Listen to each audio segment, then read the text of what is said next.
ये कहानी है दो दोस्तों की जो कि एक छोटे से गांव में रहते थे। एक बार वो दोनों किसी काम से शहर गए और वापस अपने गांव लौट रहे थे। उनके गांव तक पहुंचने के लिए उनको एक घने जंगल से होकर के गुजरना था। और जब वो उस जंगल से गुजर रहे थे तो एक दोस्त को प्यास लगी और वो पानी ढूंढने के लिए रास्ता भटक गए। थोड़ी ही देर बाद शाम हो गई और रात होने ही वाली थी। तो उन दोनों की नजर एक गुफा पे पड़ी जो कि पेड़ों से घिरी हुई थी चारों तरफ से। तो उन्होंने सोचा कि यही जगह ठीक है रात बिताने के लिए।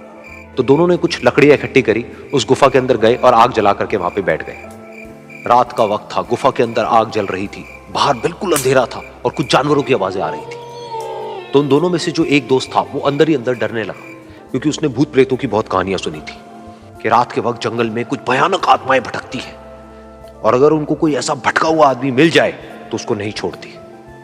तो जब उसने भूत प्रेतों की बात अपने दोस्त से करी तो उसके दोस्त ने हंसते हुए उससे पूछा, क्या कभी तूने किसी भूत को देखा है? तो उसने कहा, नहीं मैंने तो नहीं देखा, लेकिन मेरे कुछ जान पहचान के लोग हैं जिन्होंने देखा है। तो उसके दोस्त ने उसको समझाने की बहुत कोशिश करी कि यार ऐसी सुनी सुनाई बातों पर विश्वास नहीं करते हैं, अब तू सो जा और मुझे भी सोने दे, मुझे नींद आ रही है। और इतना कह करके उसका दोस्त वहीं पर लेट गया और थोड़ी देर में सो गया। लेकिन वो जो अंदर से डरा हुआ था वो लेट तो गया, लेकिन उसको नींद नहीं आ रही थी। उसको लग रहा था कि शायद यहां पर कहीं कोई है जो छुप करके कहीं से उसको देख रहा है।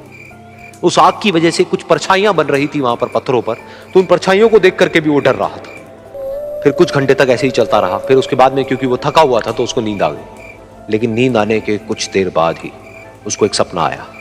सपने में उसको एक बहुत ही भयानक परछाई उसकी तरफ बढ़ती हुई नजर आई। अब जैसे जैसे वो अंदर से डरता चला जा रहा था, वो परछाई उसके और पास आती चली जा रही थी और बड़ी होती चली जा रही थी। और उस परछाई में एक हाथ उसको नजर आया जिसके बड़े बड़े नाखून थे, और वो हाथ उसकी तरफ बढ़ता चला गया और उसके गले तक पहुंचने ही वाला था कि तभी वो डर करके एकदम से उठा।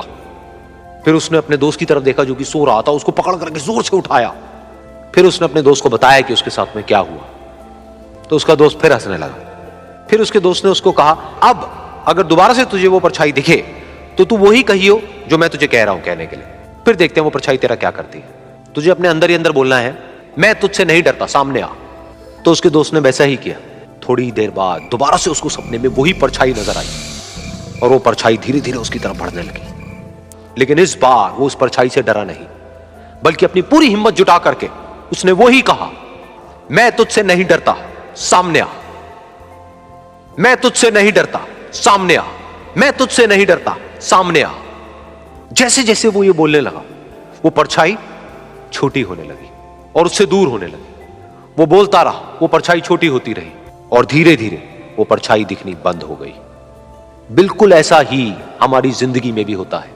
हमारे अंदर जितने भी डर है, उससे हम जितना डरते हैं हम उतना ही छोटे होते चले जाते हैं और वो डर उतने ही बड़े होते चले जाते हैं। लेकिन अगर हम अपने अंदर के डरों से नहीं डरते हैं और उसका सामना करते हैं तो दुनिया का ऐसा कोई भी डर नहीं है जो कि हमें डरा पाए।